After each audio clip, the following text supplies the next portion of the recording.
obesidade infantil é um problema de saúde global caracterizado pelo acúmulo excessivo de gordura no corpo de crianças e adolescentes. Esse fenômeno tem se tornado cada vez mais comum nas últimas décadas e representa uma preocupação significativa devido aos seus efeitos negativos na saúde a curto e longo prazo. A obesidade infantil pode levar a adultos com aumento do risco de desenvolvimento de doenças crônicas, diabetes tipo 2, hipertensão, bem como doenças cardiovasculares, dentre outras. Saiba mais sobre esse assunto agora no Bendita Hora. É como eu disse, minha gente, a gente vê tantas crianças tão bonitas, lindas, né? São lindas. Ela é pequenininha de tudo, é fofa, gordinha, você percebe que tem até gordinha demais. É linda. Mas será que realmente tudo isso pode ser um sinal apenas da sua beleza, porque ela está bem, com muitos nutrientes, ou não? Por isso, para a gente falar disso tudo aqui, eu tenho aqui uma profissional, uma doutora Márcia, que é pediatra, doutora Márcia Dias. Doutora Márcia, muito boa tarde. Boa tarde, padre. Seja bem-vinda aqui no Bendita Obrigada. Hora. Que alegria ter a senhora aqui para falar sobre assuntos como esse, né? Na pediatria, onde a gente ama tanto as crianças, né? As criancinhas são as coisinhas mais lindas, realmente, para alegrar a vida de todos nós. E a gente precisa ter muitos cuidados com as crianças. A alimentação mudou muito, nós sabemos, nos últimos tempos. A maneira como eu me alimentava quando era pequeno mudou muito com a alimentação hoje que as criancinhas têm hoje. O leite materno a gente sabe que é considerado um dos principais alimentos do mundo. E era bom que as crianças, pelo menos a senhora vai dizer melhor do que eu, até que idade é bom uma mãe, se ela pode amamentar no peito, né, principalmente, até que idade, e a partir disso, né, o que era bom para sustentar uma alimentação sadia na vida de uma criança? Porque ela está gordinha não é sinal de saúde, né, doutora? É importante a gente estar saudável, né? E a criança também, assim como a gente. O leite materno é o alimento que é espécie específico, né? Da vaca para o bezerro, da mãe para o nenezinho. Isso significa que as quantidades de proteína, gordura e líquido são calculadas para aquele serzinho que é o nosso nenê.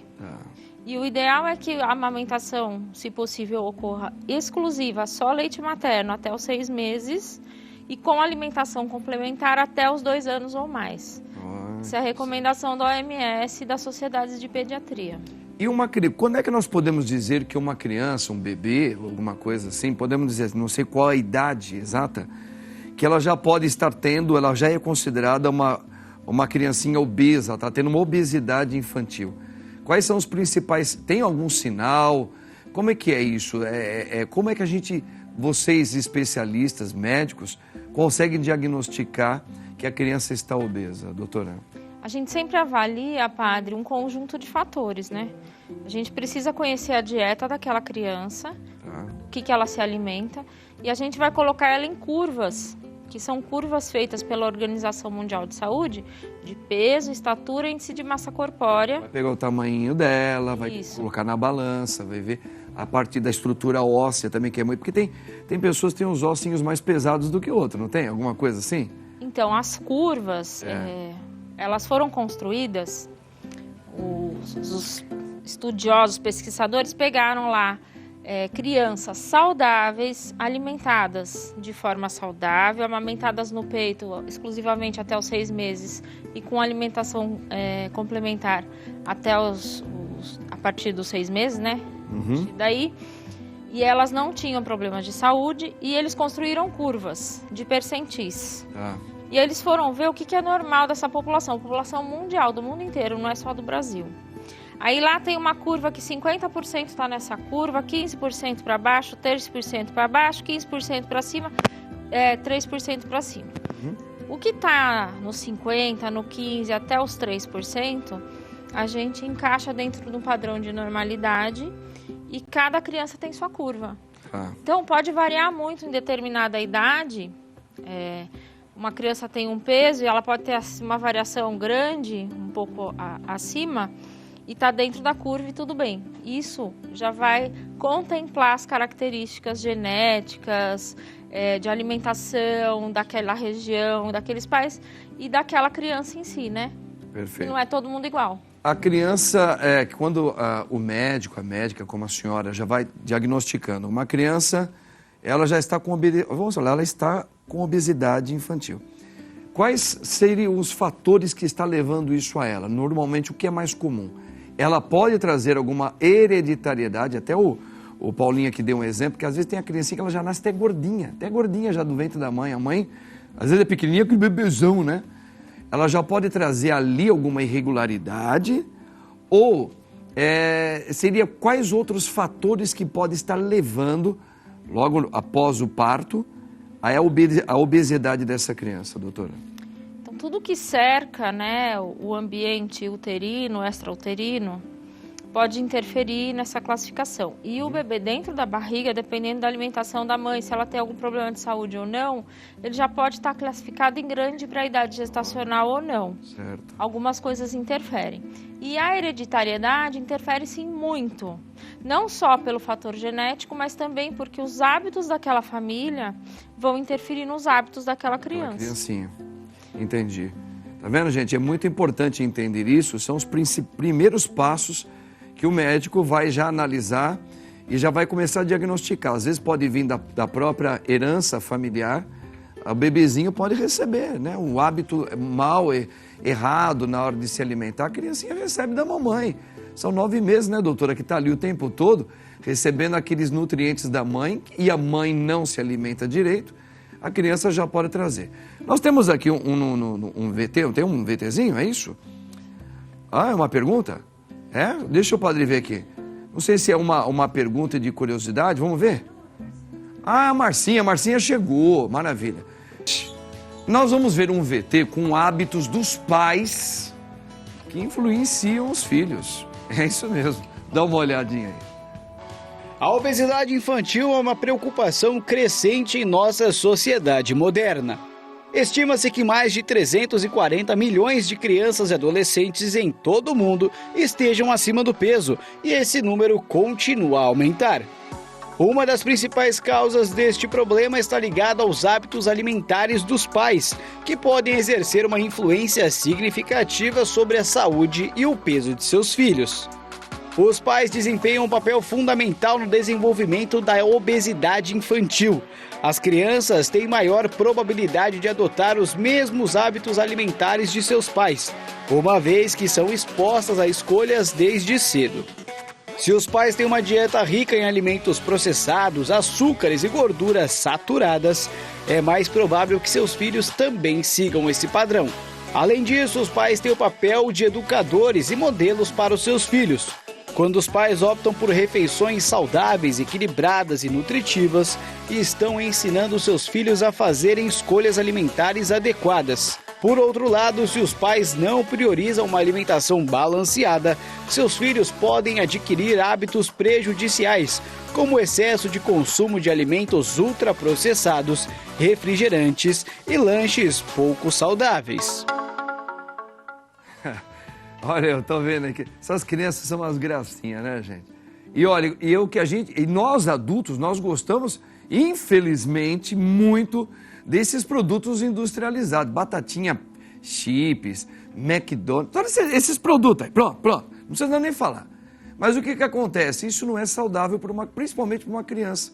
Se para um adulto não é, imagina para as crianças. Mas os pais comem, bota lá um refrigerante grandão, toma, faz suco muito doce, porque é um hábito dos pais, aí a criança vai na onda.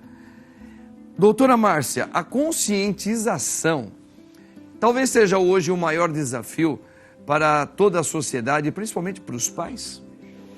Eu acho que a mudança de hábitos, né, não só da alimentação, mas também atividade física, não ser sedentário, sair ao ar livre, brincar, né? A gente sabe que depois da pandemia as coisas pioraram um pouquinho, porque a gente ficou lá no isolamento, fechado dentro de casa, aí vem violência que a gente fala, não deixa o menino correr fora de casa porque tem perigo e tal, e acaba que junta um monte de coisa, e mais a crise financeira que a gente está vivendo. E alguns alimentos ultraprocessados, eles são mais baratos. E aí onde a acaba... população talvez até mais humilde acaba se usando desses hábitos errados, que não são nutritivos e acabam gerando... Porque isso aí, o problema todo dessa obesidade infantil é porque é para o futuro da pessoa, né? Sim, a chance de uma criança que está acima do peso, ou com sobrepeso, ou obesa, se tornar um adulto obeso, e a partir daí ter mais risco de diabetes, pressão alta, doença cardíaca, inclusive alergias e outras questões de saúde, é muito grande. Aumentou o número, assim, de crianças, já registrado casos de crianças com diabetes e com problemas de colesterol, doutora? Sim, bastante. Bastante? Pressão alta, inclusive. Pressão alta em criança? Sim. Por causa da injeção do sódio, né? Os ultraprocessados, tudo que a gente abre muito pacote, Sim. descasca menos, Sim. tem mais sódio. E o sódio é um grande vilão que leva a essas questões da síndrome metabólica. A síndrome metabólica é pressão alta, diabetes e colesterol alto, né? Então essas 3 mudanças têm muita relação com o que a gente come e como está o nosso corpo em termos de glicemia, pressão e essas coisas. Perfeito. Olha, a gente vê hoje muitas pessoas, hoje a maioria das famílias hoje, que tem até crianças, quase todos têm animaizinhos, né, de estimação. E o que a gente mais vê são pessoas levando um animalzinho para andar, não é? E isso também é porque os próprios, como eu falo, os que trabalham com os animais, Veterinários. eles falam que tem que fazer o animal andar para não ficar gordo demais. Se eles fazem isso com o animal, imagina uma criança que precisa exercitar, como a doutora falou, tem que fazer ela fazer esporte. A criança, a partir de que momento, doutora? Claro que a criança já brincando é uma maneira dela fazer esporte dependendo do tempo de vida dela, não é? Então a brincadeira é importante. A brincadeira, né, de correr, de pular. Pique-esconde. Sim. Aquelas brincadeiras que a gente fazia quando a gente, né, Sim. morava no interior, saía na rua, Pega-pega. pega-pega. Tudo isso é uma forma de se exercitar brincando, de uma forma lúdica, né? Não necessariamente precisa fazer um esporte, uma academia, não é isso. Até Jogar porque uma futebol. academia nem condiz para uma criança, né? Acho que é a partir de que idade? Depois dos 12, 14 anos. 12, 14 anos, que aí, dependendo, ainda tem que ser com todo um cuidado, né? Por causa da sobrecarga nas articulações, a gente tem que tomar cuidado. Mas correr, brincar, jogar bola, tá livre. Tá livre. Gente, vocês estão entendendo aqui, olha, as causas, então, podem ser muitas, como a doutora Márcia colocou. Às vezes um mau hábito, dos pais que já comem de uma maneira totalmente errada. Às vezes na gestação da mamãe, aquele bebezinho, já está recebendo o quê? Um nutrientes cheios de contaminados aí de uma maneira errada. A criança já nasce gordinha. E já até com uma grande possibilidade de ter diabetes, né? Logo de criança também, já por causa disso, né, doutor? Não nenenzinho, mas às vezes desenvolve um pouquinho mais pra frente. O diabetes infantil tem mais relação com a genética do que com a alimentação. Do que com a alimentação, né? Mas o colesterol está sendo bem comum nas crianças. Sim. A senhora acha que juntamente com os outros colegas na área da medicina, da pediatria, vocês estão fazendo um grande exército para tentar melhorar essa... Aliás, até em nós adultos, né, doutora? A gente... Aqui na Rede Vida, a gente está trazendo muitos nutricionistas e médicos também para falar que nós precisamos, nós adultos, readquirirmos um novo hábito. Antigamente, eu cresci como criança por 2 motivos. Minha mãe e meu pai, nós nunca passamos fome. Não vamos fazer o estilo tadinho. A gente nunca faltou comida em casa, mas a minha mãe nunca teve o hábito e a gente reclamava muito, mas hoje a gente agradece. A minha mãe não tinha hábito de fazer sempre bolo, doces. Olha, era raro. A gente reclamava, mãe, faz um bolinho pra gente. Minha mãe, ela podia até fazer, ela fazia pouco. Ela não colocava sucos em cima da mesa, era água. Refrigerante era muito raro a gente ter. E nós não tínhamos a facilitação hoje, doutora Márcia, de você ter essas marcas de sanduíches, de lanchonetes famosos no mundo inteiro. Então o que a gente comia, que podemos dizer, que também não era tão saudável, mas tinha lá era pão com manteiga, café com leite, às vezes um mexidinho com ovo e uns bolinhos que a mãe fazia de chuva. Era quando a gente ficava feliz de vez em quando. A comida era saudável, a gente comia mais frutas E a minha geração cresceu assim. Depois que a gente fica adulto, vai trabalhar, a gente começa a ficar sem vergonha, começa a comer fora, come errado, aí veio essa época também. Quer dizer, os bons hábitos de alimentação são fundamentais junto com o exercício físico, né, doutora? Sim. E a gente sabe que tem uma coisa na pediatria que a gente chama de os primeiros 1000 dias. Eles são essenciais para a formação daquele corpo, daquele paladar e de tudo que vai construir um adulto que aquela criança vai ser. E os primeiros 1000 dias eles englobam a gestação e os 2 primeiros anos de vida. Então, como a gente se alimenta quando está grávida e como a gente ensina a criança a comer, introdução alimentar, aleitamento materno, tudo isso vai interferir naquela criança e naquele adulto que ela vai ser. Que bacana. Olha, a doutora Márcia, pediatra, aqui conosco, nos dando, assim, grandes informações, né? Ela tá com o maridão, mostra o maridão dela aqui, o Marcelo tá lá, ó, o esposo da doutora Márcia, veio aqui acompanhar a esposa. É isso aí. Doutora, eu agradeço grandemente a sua participação, nosso tempo é curtinho aqui, mas certamente a senhora nos deixou, assim, grandes explicações, a senhora como médica, assinando embaixo alguns pensamentos, foi de grande valia. Deus abençoe e até a próxima, se Deus quiser. Muito obrigada pelo convite. Um beijo para todo mundo. Olha aí, tá vendo, gente? Simpatia, doutora Márcia, pediatra.